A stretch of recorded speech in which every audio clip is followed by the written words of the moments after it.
ಎಲ್ರಿಗೂ ನನ್ನ ನಮಸ್ಕಾರ. ಆಚಾರ ವಿಚಾರವೇ ಸಂಸ್ಕಾರ. ಸಂಸ್ಕಾರಹೀನರು ಜಗತ್ತಿನಲ್ಲಿ ಎಲ್ಲೇ ಇದ್ರೂ ಕೂಡ ಬದುಕಕ್ಕೆ ಸಾಧ್ಯನೇ ಇಲ್ಲ. ಕಾರಣ ಸಂಸ್ಕಾರವೇ ನಮ್ಮನ್ನು ಕಾಪಾಡೋದು. ಗಳಿಗೆ ಕ್ಷಣ ಕ್ಷಣದಲ್ಲೂ ನಿಮಿಷದಲ್ಲೂ ಕೂಡ ಮಾನವನಿಗೆ ಸಂಸ್ಕಾರ ಅತ್ಯಗತ್ಯ. ಸಂಸ್ಕಾರ ಯಾವಾಗ ಬಿಡ್ತೀವೋ ಪ್ರತಿಯೊಂದು ಸುಖಕ್ಕೂ ಕೂಡ ನಾವು ಹೋರಾಟ ಮಾಡಬೇಕಾಗತ್ತೆ. ಮುದ್ರೆಯಿಂದ ಹೇಗೆ ಸಂಸ್ಕಾರ ಅನ್ನೋದನ್ನು ಈಗಾಗಲೇ ಸಾಕಷ್ಟು ನಾನು ಕೆಲವು ಮುದ್ರೆಗಳನ್ನು ತೋರಿಸಿ ಆ ಸಂಸ್ಕಾರದ ಆಚರಣೆಯನ್ನು ನಾನು ತಿಳಿಸಿದ್ದೀನಿ. ಎಷ್ಟೋ ಜನಕ್ಕೆ ಉದ್ಧರಣೆ ಇಟ್ಕೊಳ್ಳೋ ರೀತಿಯೇ ಗೊತ್ತಿಲ್ಲ. ಹಾಗಾದ್ರೆ ಆ ಉದ್ಧರಣೆ ಯಾವ ರೀತಿ ಇಟ್ಕೋಬೇಕು ಅನ್ನೋದು ಭಾಳ ಇಂಪಾರ್ಟೆಂಟು. ಸ್ಪೂನ್ ಇಟ್ಕೊಂಡು ಹೆಂಗೆ ತಿಂತೀವೋ ಅದೇ ಥರನೂ ಯೂಸ್ ಮಾಡಿಬಿಡ್ತಾರೆ ಪೂಜೆ ಮಾಡುವಾಗ ಈ ಉದ್ಧರಣೆ ಅಂದರೆ ಇದು. ಎಷ್ಟೋ ಜನಕ್ಕೆ ಉದ್ಧರಣೆನೂ ಏನು ಅನ್ನೋದು ಗೊತ್ತಿಲ್ಲ. ಈ ಉದ್ಧರಣೆ ಯಾವ ರೀತಿ ಇಟ್ಕೋಬೇಕು ಅನ್ನೋದಕ್ಕೆ ಅದಕ್ಕೊಂದು ಸಪ್ರೇಟ್ ಮುದ್ರಣೆ ಇದೆ ಈ ಸಂಸ್ಕಾರ ವಿಧಿವಿಧಾನದಲ್ಲಿ. ಹೇಗೆ ಇಟ್ಕೋಬೇಕು ಅಂದರೆ ಈಗ ಇದಕ್ಕೆ ಕಟಕಾಮುಖ ಅಂತ ಹೇಳ್ತಾರೆ. ಯಾರು ಈ ಹೆಬ್ಬೆಟ್ಟನ್ನು ಅಂದರೆ ಅಗ್ನಿತತ್ವದ ಮೇಲೆ, ಶುಕ್ರಗ್ರಹದ ಮೇಲೆ, ವಾಯುತತ್ವ ಮತ್ತು ಆಕಾಶ ತತ್ವ ಅಂದರೆ ಗುರುಗ್ರಹ ಶನಿಗ್ರಹವನ್ನು ಶುಕ್ರಗ್ರಹದ ಮೇಲೆ ಇಟ್ಟಾಗ ಆ ಮುದ್ರೆಗೆ ಕಟಕಾಮುಖ ಅಂತ ಹೇಳ್ತಾರೆ. ಇದು ಶುಕ್ರಗ್ರಹ ಅಂದರೆ ಅಗ್ನಿತತ್ವ, ಇದು ವಾಯುತತ್ವ ಗುರುಗ್ರಹ, ಶನಿಗ್ರಹ ಇದು ಆಕಾಶ ತತ್ವ. ಗಾಳಿ ಮತ್ತು ಆಕಾಶವನ್ನು ಅಗ್ನಿತತ್ವದ ಶುಕ್ರಗ್ರಹದ ಮೇಲೆ ಇಟ್ಟಾಗ ಬರುವ ಮುದ್ರನೇ ಕಟಕಾಮುಖ ಅಂತ ಹೇಳ್ತಾರೆ. ಇನ್ನು ಉಳಿದ ಎರಡು ಬೆರಳು ಸ್ಟ್ರೈಟಾಗಿ ಇಟ್ಕೊಳ್ಬೇಕು. ಹೀಗೆ ಈ ಎರಡುಗಳ ಮಧ್ಯದಲ್ಲಿ ಬೆರಳೆ ಹಿಂಗೆ ಅಂಗುಷ್ಟದ ಮೇಲೆ ನೋಡಿ, ಇದು ಅಂಗುಷ್ಟದ ಮೇಲೆ ಈ ಉದ್ಧರಣೆ ತುದಿಯನ್ನು ಇಟ್ಟು ಅದ ಮೇಲೆ ಈ ವಾಯುತತ್ವ ಆಕಾಶ ತತ್ವದ ಎರಡು ಬೆರಳುಗಳನ್ನು ಈ ರೀತಿ ಜೋಡಿಸ್ಬೇಕು. ಈ ರೀತಿ ಇಟ್ಕೊಂಡಾಗಲೇ ಉದ್ಧರಣೆ ಇಟ್ಕೊಂಡು ನೋಡಿ, ಇದೊಂದು ಸ್ಟೈಲ್ ಆಯ್ತು. ಈಗ ಈ ಸ್ಪೂನ್ ಇಟ್ಕೊಳ್ಳೋಕೆ ಒಂದು ಸ್ಟೈಲ್, ಇದೇ ಸಂಸ್ಕಾರ. ಇದನ್ನೇ ಸಂಸ್ಕಾರ ಅಂತ ಹೇಳ್ತಾರೆ. ಈ ಎರಡು ಬೆರಳು ಸ್ಟ್ರೈಟಾಗಿರುತ್ತೆ. ಈ ರೀತಿ ದೇವರಿಗೆ ಅರ್ಘ್ಯವನ್ನು ಕೊಡುವಾಗ ದೇವರಿಗೆ ಪಾದ್ಯೋಪಾದಂ ಸಮರ್ಪಯಾಮಿ, ಹಸ್ತಯೋಹೋ ಅರ್ಘ್ಯಂ ಸಮರ್ಪಯಾಮಿ, ಮುಖೇ ಆಚಮನಂ ಸಮರ್ಪಯಾಮಿ, ಆಚಮನೀಯಾಂತರಂ ಮಧುಪರ್ಕಂ ಸಮರ್ಪಯಾಮಿ, ಮಧುಪರ್ಕಾಂತರೆ ಶುದ್ಧೋದಕ ಸ್ನಾನಂ ಸಮರ್ಪಯಾಮಿ. ನೋಡಿ ಈ ರೀತಿ ಯಾವಾಗ ಈ ರೀತಿ ಇಟ್ಕೊಳ್ತೀವೋ ನಮಗೆ ಪ್ಯಾರಾಲಿಸಿಸೇ ಬರೋದಿಲ್ಲ. ಯಾರು ಈ ಮುದ್ರೆಯಿಂದ ಉದ್ಧರಣೆ ಇಟ್ಕೊಳ್ತಾರೋ, ಉದ್ಧರಣೆ ಈ ರೀತಿ ಇಟ್ಕೊಂಡು ಕೆಲವರು ಹಿಂಗೆ ಇಟ್ಕೊಂಡ್ಬಿಡ್ತಾರೆ, ಇದು ಶುದ್ಧ ತಪ್ಪು. ಹಿಂಗೆ ಇಟ್ಕೊಂಡಾಗ ಹಿಂಗೆ ಹಾಕೋದು ಒಂಥರ ಅಸಹ್ಯ. ಇದನ್ನು ಈ ಮುದ್ರೆಯಲ್ಲಿ ಕಟಕಾಮುಖ ಮುದ್ರೆಯಲ್ಲಿ ಇಟ್ಕೊಂಡು ಈ ರೀತಿ ದಿನನಿತ್ಯ ದೇವರ ಪೂಜೆ ಮಾಡೋ ಯೂಸ್ ಮಾಡ್ತಾರೆ. ಅವರಿಗೆ ಅದು ಫಲಪ್ರಾಪ್ತಿ ಆಗ್ತದೆ. ಇದು ಒಂದು ಸಂಸ್ಕಾರ. ಇದು ಹಿಂದೂ ಸನಾತನ ಧರ್ಮದಲ್ಲಿ ಬರುವಂಥ ಒಂದು ಆಚಾರ. ಇದನ್ನು ವಿಚಾರ ಮಾಡೋಕೆ ಹೊರಟಾಗ ದೇವತೆಗಳಿಗೆ ಪಾದ ತೊಳೆಯೋಕ್ಕೆ ನೀರು ಕೊಡೋದು, ಹಸ್ತ ತೊಳೆಯೋಕ್ಕೆ ಅರ್ಘ್ಯವನ್ನು ಕೊಡೋದು, ಬಾಯಿ ಮುಕ್ಕಳಿಸೋಕ್ಕೆ ಆಚಮನೀಯ ಅಂತ ಹೇಳ್ತಾ ನೀರು ಕೊಡ್ತೀವಿ, ಮಧುಪರ್ಕ ಜ್ಯೂಸ್ ಕೊಡೋದಕ್ಕೆ ಮಧುಪರ್ಕಂ ಸಮರ್ಪಯಾಮಿ, ಶುದ್ಧೋದಕ ಸ್ನಾನಂ ಸಮರ್ಪಣೆ ಮಾಡಿ ಈ ರೀತಿ ಇಟ್ಕೊಂಡು ಮಾಡಿದಾಗ ಇಲ್ಲೆಲ್ಲ ಹೇಳ್ತಾ ಬರುತ್ತೆ. ಯಾವಾಗ ಇಲ್ಲೆಲ್ಲ ಬಂತು ನರದೌರ್ಬಲ್ಯ ನಿವಾರಣೆ ಆಗುತ್ತೆ, ಬ್ರೈನ್ ಚುರುಕಾಗುತ್ತೆ ಈ ಕಟಕಾಮುಖ ಮುದ್ರೆಯಿಂದ. ಕಟಕಾಮುಖ ಮುದ್ರೆಯಲ್ಲಿ 3 ವೆರೈಟಿ ಇದೆ. ಆ ವೆರೈಟಿಯಲ್ಲಿ ಇದು ಮೊದಲನೇ ವೆರೈಟಿ. ಇದನ್ನು ಯಾವಾಗಲೂ ಪೂಜೆ ಮಾಡುವಾಗ ಉಪಯೋಗಿಸ್ತೀವಿ ಮತ್ತು ಹೂವನ್ನು ಕೀಳುವಾಗ ಉಪಯೋಗಿಸ್ತೀವಿ. ದೇವತೆಗಳ ಮೇಲೆ ಹೂವನ್ನು ಇಟ್ಟಿದ್ರೆ, ಫೋಟೋಗಳ ಮೇಲೆ ಹೂವು ಇಟ್ಟಿದ್ರೆ ಅದರ ನಿರ್ಮಾಲ್ಯವನ್ನು ತೆಗೆದುಹಾಕಬೇಕು. ನಿರ್ಮಾಲ್ಯ ಅಂದರೆ ಹಳೆದಾದ ಹೂವನ್ನು ತೆಗಿಬೇಕು ಅಂದರೆ ಈ ಮುದ್ರೆನೇ ಯೂಸ್ ಮಾಡು. ಸುಮ್ಮನೆ ಹಿಂಗೆ ತೆಗೆದು ಹಿಂಗೆ ಬಿಸಾಕ್ಬಿಡೋದಲ್ಲ, ಹಿಂಗೆ ತೆಗೆಯೋದಲ್ಲ. ಹೂವನ್ನು ಇಡಬೇಕಾದ್ರೆ ಇದೇ ರೀತಿ ಹೂ ಇಡಬೇಕು. ದೇವರ ಫೋಟೋ ಅಥವಾ ವಿಗ್ರಹಗಳ ಮೇಲೆ ಹೂವನ್ನು ತೆಗಿಬೇಕಾದ್ರೆ ನಿರ್ಮಾಲ್ಯವನ್ನು ವಿಸರ್ಜನೆ ಮಾಡಬೇಕಂದ್ರೆ ಹಳೆ ಹೂವನ್ನು ತೆಗೆದು ಬಿಸಾಡುವಾಗ ಅದಕ್ಕೆ ನಿರ್ಮಾಲ್ಯ ಅಂತಾರೆ. ಅದನ್ನು ಈ ಮುದ್ರೆಯಲ್ಲೇ ಉಪಯೋಗಿಸ್ಬೇಕು. ಈ ರೀತಿ ಮಾಡೋದ್ರಿಂದ ಎಷ್ಟೇ ಸೊಂಟ ನೋವು ಇರಲಿ, ಎಷ್ಟೇ ನರ ದೌರ್ಬಲ್ಯ ಅಲ್ಲಿ ಹೊರಟೋಗುತ್ತೆ ಈ ಮುದ್ರೆ. ಇದನ್ನು ಪೂಜೆ ಮಾಡುವಾಗ ಸುಮಾರು ಒಂದು 20 ನಿಮಿಷ ನಾವು ಯೂಸ್ ಮಾಡ್ತೀವಿ. ನಮಗೆ ಅರಿವಿಲ್ದಂಗೆ 20 ನಿಮಿಷ ಈ ಮುದ್ರೆ ಧಾರಣೆ ಮಾಡೋದ್ರಿಂದ ನಮ್ಮ ಸೊಂಟ ನೋವು ಮತ್ತು ನರ ದೌರ್ಬಲ್ಯ, ಎಂಥ ನರ ದೌರ್ಬಲ್ಯ ಅದು ಹೊರಟೋಗುತ್ತೆ. ಇದೇ ಕಟಕಾಮುಖ ಮುದ್ರೆ. ಇದನ್ನು ಪೂಜೆ ಮಾಡುವಾಗ ಈ ಉದ್ಧರಣೆ ಇಟ್ಕೊಳ್ಳೋಕ್ಕೆ ಈ ಮುದ್ರೆ ಯೂಸ್ ಮಾಡಬೇಕು. ಇದು ಬಿಟ್ಟು ಬೇರೆ ಏನೋ ಮಾಡಿದ್ರೆ ಅದು ಅಸಹ್ಯ, ಅದು ಆಚಾರ ಅಲ್ಲ, ಆ ಸಂಸ್ಕಾರ ಅಲ್ಲ, ಆ ಕಲ್ಚರ್ ಅಲ್ಲ, ಸಂಸ್ಕೃತಿನೇ ಅಲ್ಲ. ಆದ್ದರಿಂದ ಈ ಒಂದು ಕಟಕಾಮುಖದಲ್ಲಿ ಮುದ್ರೆಯಲ್ಲಿ ಉದ್ಧರಣೆಯನ್ನು ಇಟ್ಕೊಂಡು ಭಗವಂತನಿಗೆ ದೇವತೆಗಳಿಗೆ ಪೂಜೆ ಮಾಡುವಾಗ ಯಜ್ಞ ಹೋಮ ಜಪತಪಾದಿಗಳಲ್ಲಿ ಅರ್ಘ್ಯವನ್ನು ಕೊಡುವಾಗ ಈ ಮುದ್ರೆ ಯೂಸ್ ಮಾಡಬೇಕು. ಇದು ನೋಡೋಕ್ಕೆ ಒಂದು ಆನಂದ. ಈ ಆನಂದದಲ್ಲಿ ನಾವು ಆಚರಣೆ ಮಾಡಿದರೆ ಫಲಪ್ರಾಪ್ತಿ ಆಗ್ತದೆ.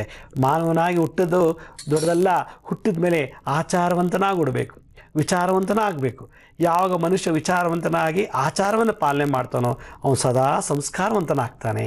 ಪ್ರತಿಯೊಬ್ಬ ಮಾನವ ಸಂಸ್ಕಾರ, ನೀವು ಎಷ್ಟೇ ಓದಿರ್ಬೋದು, ಎಷ್ಟೇ ಕೋಟಿ ದುಡ್ಡಿಟ್ಟಿರ್ಬೋದು, ಎಷ್ಟೇ ಚೆನ್ನಾಗಿ ಬ್ಯೂಟಿಫುಲ್ ಆಗಿರ್ಬೋದು, ರೂಪವಂತರಾಗಿರ್ಬೋದು, ನೀವು ಎಷ್ಟೇ ಚೆನ್ನಾಗಿ ತಿನ್ಬೋದು, ಎಷ್ಟೇ ಚೆನ್ನಾಗಿ ಬಂಗ್ಲೆಯಲ್ಲಿ ವಾಸ ಮಾಡ್ಬೋದು, ಆದರೆ ಸಂಸ್ಕಾರ ಇಲ್ಲ ಅಂದರೆ ಅದೆಲ್ಲ ಧೂಳಿಗೆ ಸಮಾನ ಅಂತ ನನ್ನ ಅರ್ಥ.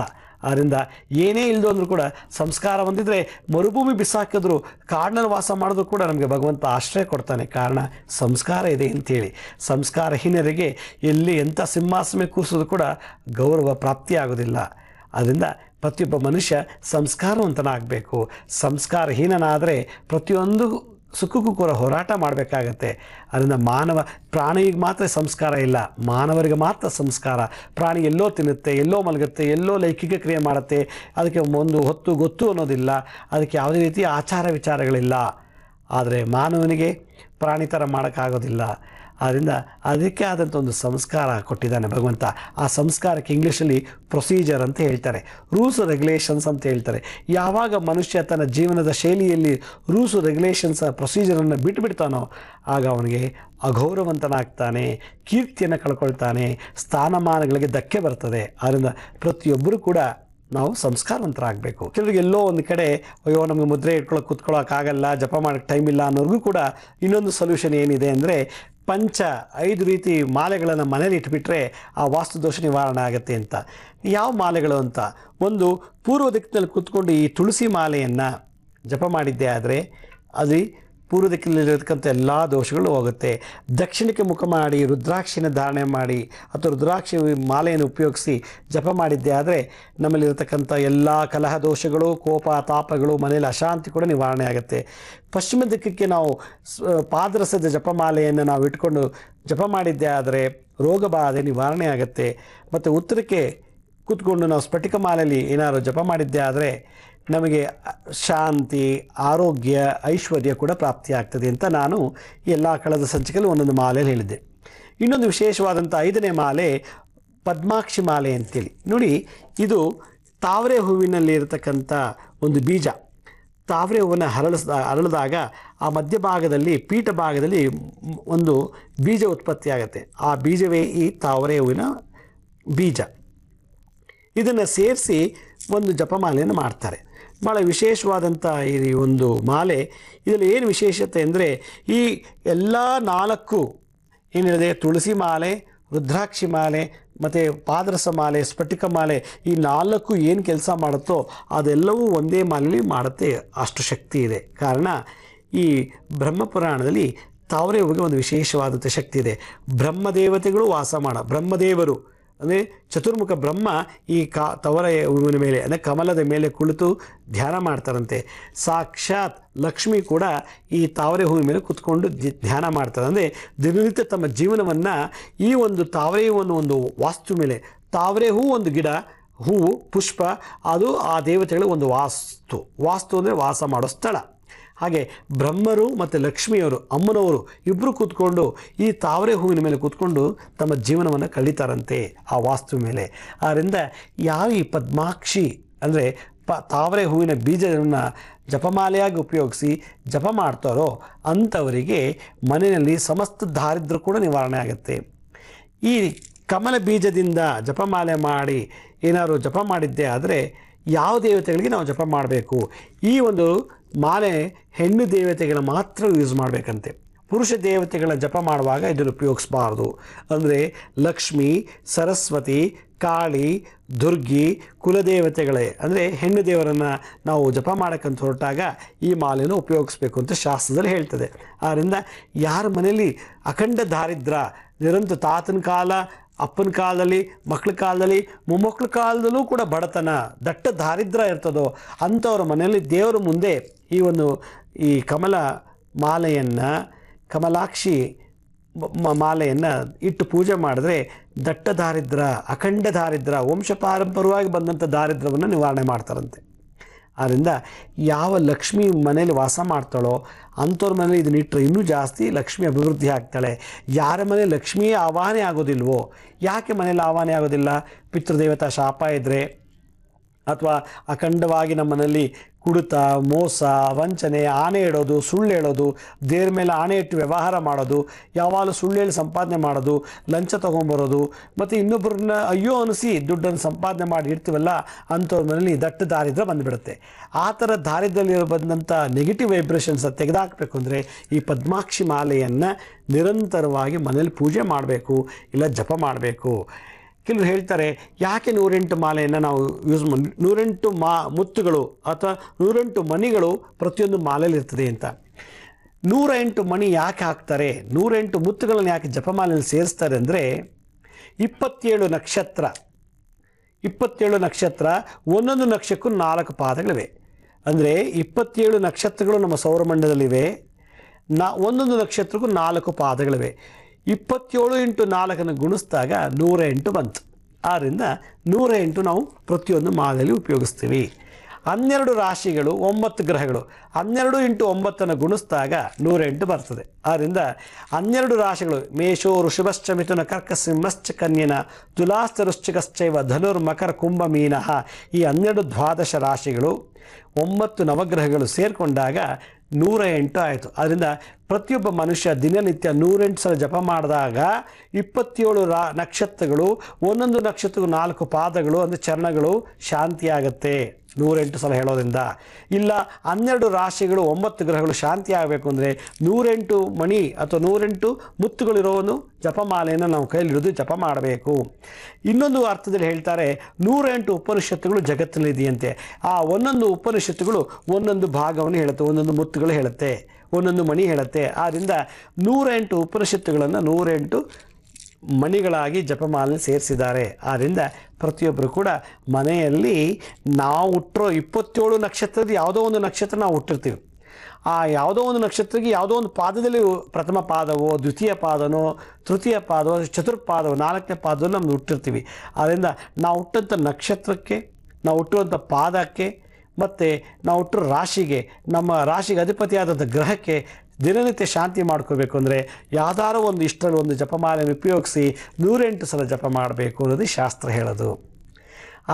ಅದಲ್ಲದೆ ಜಗತ್ತಿನಲ್ಲಿ ಈ ಒಂದು ಭೂಮಿಯನ್ನು ಉಪಗ್ರಹದಲ್ಲಿ 108 ಅಧಿಕವಾದಂಥ ಉಪಶಕ್ತಿಗಳು ಈ ಜಗತ್ತನ್ನು ನಡೆಸ್ತಾ ಇದೆಯಂತೆ.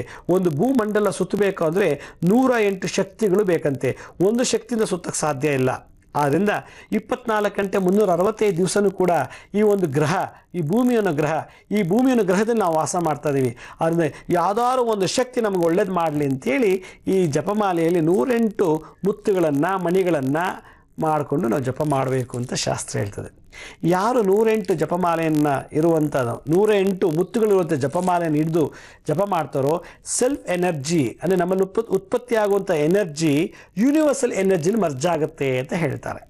ಅಂದರೆ ಪ್ರಪಂಚದಲ್ಲಿರೋ ಒಂದು ಶಕ್ತಿ ಆ 108 ಶಕ್ತಿ ಒಳಗೆ ಮರ್ಜ್ ಆದಾಗ ಮನುಷ್ಯನಿಗೆ ಶಾಂತಿ, ಸುಖ, ಆನಂದ, ಐಶ್ವರ್ಯ, ಆರೋಗ್ಯ ಪ್ರಾಪ್ತಿಯಾಗ್ತದಂತೆ.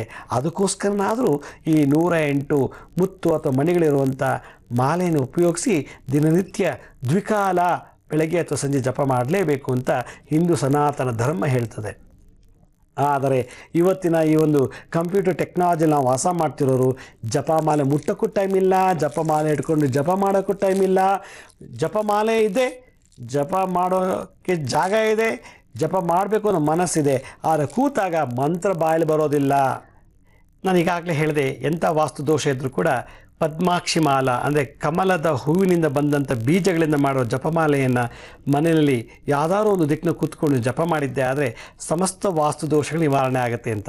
ಅದಕ್ಕೆ ಉಪಯೋಗಿಸಬೇಕಾದಂಥ ಮುದ್ರೆ ಏನಂದರೆ, ನಾನೀಗ ಹಿಂದೆ ಆಗಲೇ ತೋರಿಸಿದ್ದೆ ಸೂಚಿ ಮುದ್ರಾ ಅಂತೇಳಿ.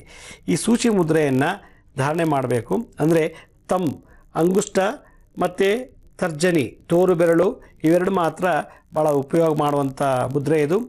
ಉಳಿದ 3 ಬೆರಳುಗಳು ಅಂದರೆ ಮಧ್ಯದ ಬೆರಳು, ಉಂಗುರದ ಬೆರಳು, ಕನಿಷ್ಠ ಕಿರು ಬೆರಳನ್ನು ಒಂದರ ಮೇಲೆ ಒಂದು ಇಡಬೇಕು. ಇವುಗಳ ಮಧ್ಯದಲ್ಲಿ ಹೀಗೆ ಜಪಮಾಲೆಯನ್ನು ಹೀಗೆ ಇಡಬೇಕು. ಹೀಗೆ ಅಂದರೆ ಈ ಮಧ್ಯದ ಪರ್ವದಲ್ಲಿ ಮಧ್ಯದ ಪರ್ವದಲ್ಲಿ ಜಪಮಾಲೆ ಇಟ್ಟು ಈ ರೀತಿ ಹೆಬ್ಬೆಟ್ಟಿನಿಂದ ಒಂದೊಂದಾಗಿ ಆ ಮಾಲೆಯನ್ನು ಇರತಕ್ಕಂಥ ಮುತ್ತುಗಳನ್ನು ಮಣಿಗಳನ್ನು ನಿಧಾನವಾಗಿ ಜಪ ಮಾಡ್ತಾ ನಾವು ಈ ರೀತಿ ರೊಟೇಟ್ ಮಾಡಬೇಕು. ಈ ತೋಳು ಬೆರಳು ಮಾತ್ರ ಸ್ಟ್ರೈಟ್ ಆಗಿರಬೇಕು. ಹೀಗೆ ಓಂ ಮಹಾಲಕ್ಷ್ಮಿಯೇ ನಮಃ, ಓಂ ಮಹಾಲಕ್ಷ್ಮಿಯೇ ನಮಃ, ಓಂ ಮಹಾಲಕ್ಷ್ಮಿಯೇ ನಮಃ. ನಿಮ್ಗೆ ಯಾವುದು ಸ್ತ್ರೀ ದೇವತೆ ಕುಲದೇವಿ ಯಾವ ದೇವಿ ಇದೆಯೋ ಆ ದೇವಿ ಮಂತ್ರ ಹೇಳ್ತಾ ನಿಧಾನವಾಗಿ ಮನಸ್ಸಲ್ಲೇ ಜಪ ಮಾಡ್ತಾ ಈ ಮಾಲೆಯಲ್ಲಿರತಕ್ಕಂಥ ಒಂದೊಂದು ಮಣಿಗಳನ್ನು ಹೀಗೆ ತಿರುಗಿಸ್ತಾ ಜಪ ಮಾಡಿದ್ರೆ ಒಂದು ಮಾಲೆ 108 ಸುತ್ತು ಬರುತ್ತೆ. ತೋಳು ಬೆರಳು ಈಗ ಸ್ಟ್ರೈಟ್ ಆಗಿರಬೇಕು. ಹೆಬ್ಬೆಟ್ಟಲ್ಲಿ ಮಾತ್ರ ಹೀಗೆ ಒಂದೊಂದು ಮಣಿಗಳನ್ನ ಹೇಳ್ಕೊಳ್ತಾ ಇರಬೇಕು, ಕೆಳಮುಖವಾಗಿ ಅಧೋಮುಖವಾಗಿ ಈ ರೀತಿ ಬರ್ತಾ ಇರಬೇಕು. ಈಗ ಯಾರು ಇದನ್ನು ಜಪ ಮಾಡ್ತಾರೋ ಅಂಥವರಿಗೆ ಮನೆಯಲ್ಲಿ ದಾರಿದ್ರ್ಯ ನಿವಾರಣೆ ಆಗುತ್ತೆ. ಈ ಮಣಿ ಉಪಯೋಗಿಸಿ ಕಮಲದ ಮಣಿ ಅಂದರೆ ಪದ್ಮಾಕ್ಷಿ ಮಣಿ ಯಾರು ಉಪಯೋಗಿಸ್ತಾರೋ ನಿದ್ರಾಹೀನತೆ ಇನ್ಸೋಮಿಯಾ ಹೊರಟೋಗುತ್ತೆ, ಡೈಜೆಸ್ಟಿವ್ ಸಿಸ್ಟಮ್ ಚೆನ್ನಾಗಾಗತ್ತೆ, ಇದು ಮುಟ್ಟೋದ್ರಿಂದ ಜೀರ್ಣಶಕ್ತಿ ಚೆನ್ನಾಗಾಗತ್ತೆ, ಡೈಹೇರಿಯಾ ಅನ್ನೋ ಒಂದು ಕಾಯಿಲೆ ಬರೋದಿಲ್ಲ. ಮತ್ತು ವೈಟಮಿನ್ ಬಿ ಎ ಮತ್ತು ವೈಟಮಿನ್ B12 ಅನ್ನೋದು ಈ ಮಣಿ ಮುಟ್ಟೋದ್ರಿಂದ ಪ್ರಾಪ್ತಿಯಾಗತ್ತೆ. ಅಂದರೆ ನಾವು ತಿಂದಂಥ ಆಹಾರ ಪದಾರ್ಥಗಳಲ್ಲಿ ವೈಟಮಿನ್ ಎ, ವೈಟಮಿನ್ ಬಿ ಮತ್ತು ವೈಟಮಿನ್ B12 ಅನ್ನೋದು ಈ ಸ್ಪರ್ಶದಿಂದ ನಮ್ಮ ಶರೀರದಲ್ಲಿ ಉತ್ಪತ್ತಿ ಆಗುತ್ತೆ ಜೀರ್ಣಾಂಗ ಶಕ್ತಿಯಿಂದ. ಮತ್ತು ಇದನ್ನು ಯಾರು ಉಪಯೋಗಿಸ್ತಾರೋ, ಈ ಮಣಿ ಉಪಯೋಗಿಸ್ತಾರೋ ಅವ್ರಿಗೆ ಮೆಂಟಲ್ ಡಿಸಾರ್ಡರ್ನೆಸ್, ಮೆಂಟಲು ಉನ್ಮಾದ, ಹುಚ್ಚುತನ ಇದ್ದವರು ಈ ಜಪಮಾಲೆಯನ್ನು ಮುಟ್ಟೋದ್ರಿಂದ, ಈ ಜಪಮಾಲೆ ಯೂಸ್ ಮಾಡಿ ಜಪ ಮಾಡೋದ್ರಿಂದ ಮನಸ್ಸಿನಲ್ಲಿರ್ತಕ್ಕಂಥ ಬಾಧೆಗಳು ನಿವಾರಣೆ ಆಗುತ್ತೆ, ಮಾನಸಿಕ ಖಿನ್ನತೆ ನಿವಾರಣೆ ಆಗುತ್ತೆ. ಯಾರು ಶುಕ್ರವಾರ ಮಂಗಳವಾರನಾದರೂ ಈ ಮನೆಯಲ್ಲಿ ಈ ಜಪಮಾಲೆ ಉಪಯೋಗಿಸಿ ಜಪ ಮಾಡ್ತಾರೋ, ಲಕ್ಷ್ಮಿ ನೆನೆಸ್ಕೊಂಡು ಜಪ ಮಾಡ್ತಾರೋ ಅಂಥವ್ರ ಮನೆಯಲ್ಲಿ ದಾರಿದ್ರ್ಯ ನಿವಾರಣೆ ಆಗುತ್ತೆ. ದಿನನಿತ್ಯ ಈ ಮಾಲೆಯನ್ನು ದರ್ಶನ ಮಾಡೋದ್ರಿಂದ, ದೂರದಲ್ಲೇ ನೋಡೋದ್ರಿಂದ ಕೂಡ ಪ್ರಯಾಣ ಮಾಡುವಾಗ, ಕೋರ್ಟ್ ಕಚೇರಿಗೆ ಹೋಗುವಾಗ, ವ್ಯವಹಾರಕ್ಕೆ ಹೋಗುವಾಗ, ಯಾವುದೋ ಒಂದು ಕಾರ್ಯವನ್ನು ಮಾಡೋಕ್ಕೆ ಮನೆ ಬಿಟ್ಟು ಹೊರಡುವಾಗ ಈ ಜಪಮಾಲೆಯ ದರ್ಶನ ಮಾಡೋದ್ರಿಂದ ಶುಭವಾಗ್ತದೆ ಅಂತ ಬ್ರಹ್ಮ ಪುರಾಣದಲ್ಲಿ ಹೇಳ್ತದೆ. ಕೆಲವರು ಹೇಳ್ತಾರೆ ಇಷ್ಟೆಲ್ಲ ಜಪ ಮಾಡ್ತೀವಲ್ಲ ನಮ್ಮ ಶರೀರದಲ್ಲಿ ಚೇಂಜಸ್ ಆಗಿದೆಯಾ, ವಾಸ್ತುವಿನ ಚೇಂಜಸ್ ಆಗಿದೆಯಾ ಅಂತ. ನಮ್ಮ ಶರೀರದಲ್ಲಿ 3 ಶರೀರಗಳಿವೆ. ಒಂದು ಸ್ಥೂಲ ಶರೀರ, ಟಚ್ ಮಾಡೋದು, ಇದು ಸ್ಥೂಲ ಶರೀರ. ಸೂಕ್ಷ್ಮ ಶರೀರ ಅಂದರೆ ನಮ್ಮ ಈ ಫ್ರಂಟಲ್ ಕೊರೋನಾಲ್ ಪ್ಲೇನ್ ಅಂತ ಮೆಡಿಕಲ್ ಟರ್ಮಲ್ಲಿ ಹೇಳ್ತಾರೆ. ಫ್ರಂಟಲ್ ಅಂದರೆ ಈ ಒಂದು ಮುಂಭಾಗದಲ್ಲಿರತಕ್ಕಂಥ ಪ್ಲೇನ್ಗೆ, ಶರೀರಕ್ಕೆ ಕೊರೋನಾಲ್ ಪ್ಲೇನ್ ಅಂತ ಮೆಡಿಕಲ್ ಟರ್ಮಲ್ಲಿ ಹೇಳ್ತಾರೆ. ಮತ್ತು ಶರೀರದ ಮಧ್ಯದಿಂದ ಅಂದರೆ ಈ ಭಾಗದಿಂದ ಈ ಭಾಗಕ್ಕೆ ಹೋಗೋದಕ್ಕೆ ಸೆಗೆಟಿಯಲ್ ಪ್ಲೇನ್ ಅಂತ ಕರೀತಾರೆ. ಇನ್ನೊಂದು ಸೊಂಟದ ಮೇಲಿನ ಹೊಕ್ಕಳ ಭಾಗದಿಂದ ಬರುವಂಥ ಒಂದು ಹೌರ ಪ್ರಭಾವಳಿಗೆ ಟ್ರಾನ್ಸ್ವರ್ಸ್ ಪ್ಲೇನ್ ಅಂತಾರೆ. ಅಂದರೆ 3 ಥರ ಪ್ರಭಾವಳಿಗಳು ನಮ್ಮ ದೇಹದಲ್ಲಿದೆ. ಒಂದು ಕೊರೋನಾಲ್ ಪ್ಲೇನ್ ಅಂತ ಮೆಡಿಕಲ್ ಟರ್ಮ್ನಲ್ಲಿ, ಅದಕ್ಕೆ ಫ್ರಂಟಲ್ ಪ್ಲೇನ್ ಅಂತಾರೆ, ಮುಂಭಾಗ ಹೌರ ಅಂತಾರೆ, ಮಧ್ಯಭಾಗದ ಹೌರಕ್ಕೆ ಸೆಗಿಟಿಯಲ್ ಪ್ಲೇನ್ ಅಂತಾರೆ, ಮತ್ತು ಕೆಳಭಾಗದ ಇಲ್ಲಿಂದ ಹೊಕ್ಕಳಿನ ಮೇಲ್ಭಾಗ ಮತ್ತು ಕೆಳಭಾಗಕ್ಕೆ ಟ್ರಾನ್ಸ್ವರ್ಸ್ ಪ್ಲೇನ್ ಅಂತಾರೆ. ಜಪ ಮಾಡೋದ್ರಿಂದ, ಈ ಮುದ್ರೆ ಧಾರಣ ಮಾಡೋದ್ರಿಂದ ಈ 3 ಪ್ಲೇನ್ ಕೂಡ ಆ್ಯಕ್ಟಿವ್ ಆಗಿ ನಮ್ಮಲ್ಲಿರೋ ನೆಗೆಟಿವ್ ವೈಬ್ರೇಷನ್ಸ್ ತೆಗೆಯುತ್ತೆ. ಯಾವ ರೀತಿ ಈ ಪ್ಲೇನ್ ವರ್ಕ್ ಆಗುತ್ತೆ ಅಂತ ನಾನು ನಿಮಗೊಂದು ಸೈಂಟಿಫಿಕ್ ಆಗಿ ಒಂದು ವಿಡಿಯೋ ತೋರಿಸ್ತೀನಿ. ಬನ್ನಿ, ಈ ಜಪದಿಂದ ನಮ್ಮಲ್ಲಿರೋ ಹೌರಗಳು ಹೇಗೆ ಪ್ರಭಾವಗಳು ಶುದ್ಧೀಕರಣ ಆಗುತ್ತೆ ಅಂತ ಒಂದು ಪುಟ್ಟ ವಿಡಿಯೋ ನೋಡೋಣ. ನಮ್ಮ ಶರೀರದ ಸ್ಥೂಲ ಶರೀರದಂದರೆ ಫಿಸಿಕಲ್ ಬಾಡಿನ ಮೊದಲನೇ ಫ್ರಂಟ್ ಭಾಗಕ್ಕೆ ಕೊರೋನಾಲ್ ಆರ್ ಫ್ರಂಟಲ್ ಪ್ಲೇನ್ ಅಂತಾರೆ. ಇದಕ್ಕೆ ಸೂಕ್ಷ್ಮ ಶರೀರದ ಮೊದಲೇ ಪ್ರಭಾವಳಿ. ಈಗ ನಾವು ಬ್ಲೂ ಕಲರ್ ನೋಡ್ತಿದ್ದೀವಲ್ಲ, ಇದು ಕೊರೋನಾಲ್ ಪ್ಲೇನ್. ಇದು ಮಧ್ಯದಲ್ಲಿ ಸೆಗಿಟಿಯಲ್ ಪ್ಲೇನ್ ಅಂತಾರೆ. ನಮ್ಮ ಶರೀರದ ಮಧ್ಯಭಾಗದಿಂದ ಅಂದರೆ ಸಹಸ್ರಾರ ಚಕ್ರದಿಂದ ಪಾದದವರೆಗೂ ಒಂದು ಸೆಗಿಟಿಯಲ್ ಪ್ಲೇನ್ ಅಂತಾರೆ. ಇದು ಸೆಗಿಟಿಯಲ್ ಹೌರ ಅಂತಾರೆ. ಇನ್ನೊಂದು ಮಿಡ್ ಸೆಗಿಟಿಯಲ್ ಅಂತ ನೋಡಿ. ಈ ಮಿಡ್ ಸೆಗಿಟಿಯಲ್ ಅನ್ನೋದನ್ನು ಹೆಂಗೆ ತೋರಿಸ್ತಾ ಇದೆ ನೋಡಿ. ಈ ಮಿಡ್ ಸೆಗಿಟಿಯಲ್ ಅಂದರೆ ಮಧ್ಯದ ಹೌರ ಅಂತ, ಅರ್ಧ ನಾರೀಶ್ವರ ಅಥವಾ ಅರ್ಧ ಶರೀರದ ಹೌರ ಅಂತ. ತಲೆ ಸಹಸ್ರ ಆಗಿದೆ ನೋಡಿ, ಆ ತಲೆಯಿಂದ ಈ ಪಾಯಿಂಟರ್ ಟಚ್ ಆಗ್ತಿದೆಯಲ್ಲ, ಈ ಪಾಯಿಂಟರ್ ಇಲ್ಲಿಂದ ನಿಧಾನವಾಗಿ ನಮ್ಮ ಕಣ್ಣು, ಕುತ್ತಿಗೆ, ಕಂಠ, ಎದೆ, ಹೊಕ್ಕಳು, ಹೀಗಾಗಿ ಜನೇಂದ್ರಿಯ ಭಾಗ, ಹೀಗೆ ಮಂಡಿಯಿಂದ ಕೆಳಭಾಗಕ್ಕೆ, ಇದಕ್ಕೆ ಮಿಡ್ ಸೆಗಿಟಿಯಲ್ ಪ್ಲೇನ್ ಅಂತಾರೆ. ಹೀಗೆ ನಾವು ಜಪ ಮಾಡುವಾಗ ನಮ್ಮ ಶರೀರದ ಎಲ್ಲ ಹೌರವನ್ನು ಕ್ಲೀನ್ ಆಗುತ್ತೆ.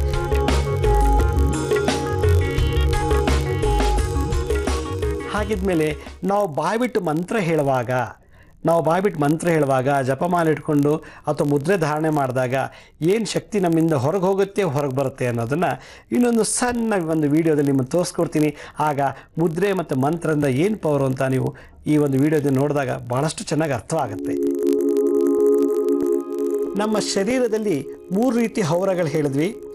ಆ ಹೌರಗಳ ಮೇಲೆ ಸುಪೀರಿಯರ್ ಅಥವಾ ರೋಸ್ಟಲ್ ಅಂತ ಅಂದರೆ ಊರ್ಧ್ವಮುಖ, ಇನ್ನೊಂದು ಇನ್ಫೀರಿಯರ್ ಅಧೋಮುಖ. ಈ ಊರ್ಧ್ವಮುಖ ಅಧೋಮುಖದಲ್ಲಿ ಮಂತ್ರಶಕ್ತಿ, ಮುದ್ರೆಯಿಂದ ಬರತಕ್ಕಂಥ ಶಕ್ತಿ ನಮ್ಮ ಶರೀರದ ಪೂರ್ತಿ ಹರಿದು ಶರೀರದಿಂದ ಅಂದರೆ ಹೊಕ್ಕಳಿಂದ ತಲೆವರೆಗೂ ಮಂತ್ರಶಕ್ತಿ ಹರಿಯುತ್ತೆ. ಅದಕ್ಕೆ ರೋಸ್ಟಲ್ ಅಂತ ಕರೀತಾರೆ ಮೆಡಿಕಲ್ ಟರ್ಮಲ್ಲಿ. ಅದೇ ರೀತಿ ಹೊಕ್ಕಳಿಂದ ಕೆಳಭಾಗಕ್ಕೆ ಎಲ್ಲ ಜನೇಂದ್ರಿಯ ಮತ್ತು ಪಾದ ಭಾಗಕ್ಕೆ ಕಾರ್ಡಿಯಲ್ ಅಂತ ಕರೀತಾರೆ. ಈ ಶಕ್ತಿ ರೋಸ್ಟಲ್ ಮತ್ತು ಕಾರ್ಡಿಯಲ್ ಅನ್ನೋ ಶಕ್ತಿ ನಮ್ಮ ಮಂತ್ರ ಮತ್ತು ಮುದ್ರೆಯಿಂದ ಮಾಡಿದಾಗ ಇಡೀ ಶರೀರದ ನೆಗೆಟಿವ್ ವೈಬ್ರೇಷನ್ ತೆಗೆದುಹಾಕತ್ತೆ. ಮುಂದಿನ ಭಾಗದಿಂದ ಅಂದರೆ ಬಾಹ್ಯ ಪಾರ್ಶ್ವ ಅಂದರೆ ಆ್ಯಂಟೀರಿಯರ್ ಅಂತ ಕರೀತಾರೆ. ಮತ್ತು ಹಿಂದಿನ ಭಾಗಕ್ಕೆ ನಮ್ಮ ಸಹಸ್ರಾಚಕದ ಬೆನ್ನಿನಿಂಬಾಕಿಗೆ ಪೋಸ್ಟೀರಿಯರ್ ಅಂತ ಕರೀತಾರೆ, ಡಾರ್ಸಲ್ ಅಂತ ಕರೀತಾರೆ. ಈ 2 ಶಕ್ತಿ ಮುಂಭಾಗ ಮತ್ತು ಶರೀರದ ಹಿಂಭಾಗದಲ್ಲೂ ಹರಿದು ನಮ್ಮ ಶರೀರದಲ್ಲಿರ್ತ ನೆಗೆಟಿವ್ ವೈಬ್ರೇಷನ್ನ ಕ್ಲೀನ್ ಮಾಡುತ್ತೆ. ಇದ್ರ ಜೊತೆಗೆ ಬಾಹ್ಯಲೋಕದಿಂದ, ಜಗತ್ತಿನಿಂದ, ಯೂನಿವರ್ಸ್ನಿಂದ ಮೀಡಿಯಲ್ ಅನ್ನೋ ಎನರ್ಜಿ ಶರೀರಕ್ಕೆ ಹೋಗಿ ನೆಗೆಟಿವ್ ವೈಬ್ರೇಷನ್ ಲ್ಯಾಟ್ರಲ್ ಅಂತ ಹೇಳಿ ಶರೀರದ ಹೊರಗೆ ಹೋಗುತ್ತೆ. ಈ ಒಂದು ಶಕ್ತಿ ಈ ಮಂತ್ರಶಕ್ತಿಯಿಂದ ಬರ್ತದೆ. ಹೀಗೆ ಮಂತ್ರ ಮತ್ತು ಮುದ್ರೆ ಮಾಡಿದಾಗ, ಜಪಮಾಲೆ ಮುಟ್ಟಾಗ ನಮ್ಮ ಶರೀರದಲ್ಲಿ 3 ಸೂಕ್ಷ್ಮ ಶರೀರಗಳು, ಫ್ರಂಟಲ್ ಪ್ಲೇನ್ ಮತ್ತು ಸೆಗಿಟಿಯಲ್ ಪ್ಲೇನ್, ಹಾರಿಜಾಂಟಲ್ ಪ್ಲೇನ್, 3 ಹೌರಗಳು, ಪ್ರಭಾವಳಿಗಳು ಕ್ಲೀನ್ ಆಗುತ್ತೆ. ಹೊರಗಿನಿಂದ ಬರೋ ಎನರ್ಜಿಗೆ ಮೀಡಿಯಲ್ ಅಂತಾರೆ, ಇಲ್ಲಿ ನಮ್ಮ ಶರೀರದ ಹೊರಗೋಗುವಂಥ ಎನರ್ಜಿಗೆ ಲ್ಯಾಟ್ರಲ್ ಅಂತಾರೆ. ಹೀಗೆ ಶರೀರದಿಂದ ಮೇಲ್ಭಾಗ ಊರ್ಧ್ವಮುಖ, ಒಕ್ಕಲಿಂದ ಕೆಳಭಾಗ ಅಧೋಮುಖ, ಊರ್ಧ್ವ ಅಧೋ ಮತ್ತು ಪಾರ್ಶ್ವ ವಾಮ ಮತ್ತು ದಕ್ಷಿಣ ಭಾಗದಿಂದ ಬರೋ ಎಲ್ಲ ಎನರ್ಜಿ ಮುದ್ರೆ ಮತ್ತು ಮಂತ್ರಗಳಿಂದ ನಿಮ್ಮ ಮನೆಯಲ್ಲಿ ವಾಸ್ತುನೆಲ್ಲ ಕ್ಲೀನ್ ಮಾಡುತ್ತೆ. ಈ ರೀತಿ ಯಾರು ಜಪ ಮಾಡಿದಾಗ ಮತ್ತು ಮಾಲೆಗಳನ್ನು ಮುಟ್ಟಿ ಧ್ಯಾನ ಮಾಡಿದಾಗ ಅಥವಾ ಮುದ್ರೆಗಳನ್ನು ಧ್ಯಾನ ಮಾಡಿ, ಅಂದರೆ ಮುದ್ರೆಗಳ ಜೊತೆಗೆ ಧಾರಣೆ ಮಾಡಿ ಧ್ಯಾನ ಮಾಡಿದಾಗ ಸಮಸ್ತ ವಾಸ್ತು ದೋಷಗಳು ನಿವಾರಣೆ ಆಗುತ್ತೆ. ಹೀಗೆ ಮನುಷ್ಯ ಶುದ್ಧವಾಗಬೇಕು ಅಂದರೆ, ಸಂತೋಷವಾಗಿರಬೇಕು ಅಂದರೆ, ಅವನಿಗೆ ಎಲ್ಲ ಬೇಕು ಅಂತ ಬೇಡಿದ್ದೆಲ್ಲ ಪಡಿಬೇಕು ಅನ್ನೋದಾಗಿದ್ದರೆ ಜೀವನದಲ್ಲಿ ಒಂದು ಅರ್ಧ ಗಂಟೆ ಯಾವುದಾದ್ರು ಒಂದು ತ್ಯಾಗ ಮಾಡಬೇಕು. ತ್ಯಾಗ ಅಂದರೆ ಏನು? ತನ್ನ ಸಮಯವನ್ನು ತ್ಯಾಗ ಮಾಡಬೇಕು. ಶ್ರದ್ಧೆಯಿಂದ ಆ ಒಂದು ಸಮಯದಲ್ಲಿ ಕುಳಿತು ಮುದ್ರೆ ಧಾರಣೆ ಮಾಡಿ ಮಂತ್ರ ಜಪ ಮಾಡಬೇಕು ಅಂದರೆ ಒಂದು ಲೆಕ್ಕಾಚಾರ ಬೇಕು ಅಂದರೆ ಈ ಒಂದು ಜಪಮಾಲೆಯನ್ನು ಉಪಯೋಗಿಸ್ಬೇಕು. ಈ ರೀತಿ ಉಪಯೋಗಿಸಿದ್ದೇ ಆದರೆ ಮನುಷ್ಯ ನಿಜವಾಗ್ಲೂ ಒಂದು ಬದುಕಿರೋ ತನಕ ಸಂತೋಷವಾಗಿ, ಆರೋಗ್ಯವಂತನ, ಸುಖವಾಗಿ ಬದುಕ್ತಾನೆ. ಇವೆಲ್ಲನೂ ಬಿಟ್ಬಿಟ್ಟ ಅಂದರೆ ನಾವು ಯಾವುದು ಕೇಳಿದ್ರೂ ಭಗವಂತ ಕೊಡೋದಿಲ್ಲ. ನಾನು ನಿಮಗೆ ಮುಂದಿನ ಸಂಚಿಕೆಯಲ್ಲಿ ವಾಸ್ತು ದೋಷ ನಿವಾರಣೆ ಮಾಡೋದಕ್ಕೆ ಕೇವಲ ಒಂದು ಸಣ್ಣ ನಿಂಬೆಹಣ್ಣಿನಿಂದ ನಿಮ್ಮ ಮನೆ ವಾಸ್ತು ದೋಷವನ್ನು ಹೇಗೆ ತೆಗೆದುಹಾಕಬೇಕು ಅನ್ನೋದನ್ನು ನಾನು ಮುಂದಿನ ಸಂಚಿಕೆಯಲ್ಲಿ ತಿಳಿಸ್ಕೊಡ್ತೀನಿ. ಇದ್ರ ಜೊತೆಗೆ ನಿಮಗೆ ಯಾವುದೇ ರೀತಿ ಸಮಸ್ಯೆಗಳಿದ್ದರೆ, ವಾಸ್ತು ಸಂಬಂಧಪಟ್ಟಂಥ ದೋಷಗಳಿದ್ದರೆ ಪತ್ರದ ಮುಖೇನ ಬರೆದು ಹಾಕಿದ್ದೆ ಆದರೆ ನೀವು ಪತ್ರದ ಓದಿ ನಾನು ನಿಮಗೆ ಸಮಸ್ಯೆಗೆ ಪರಿಹಾರ ಹೇಳ್ತೀನಿ. ಇದೇ ರೀತಿ ಮುಂದಿನ ಸಂಚಿಕೆಯಲ್ಲಿ ಮತ್ತೊಂದು ವಿಶೇಷವಾದಂಥ ಮಾಹಿತಿಯೊಂದಿಗೆ ತಮ್ಮನ್ನು ಭೇಟಿ ಮಾಡ್ತೀನಿ. ಅಲ್ಲಿವರೆಗೂ ನಿಮ್ಮೆಲ್ಲರಿಗೂ ನನ್ನ ನಮಸ್ಕಾರ. ಸಾಯಿರಾಮ್.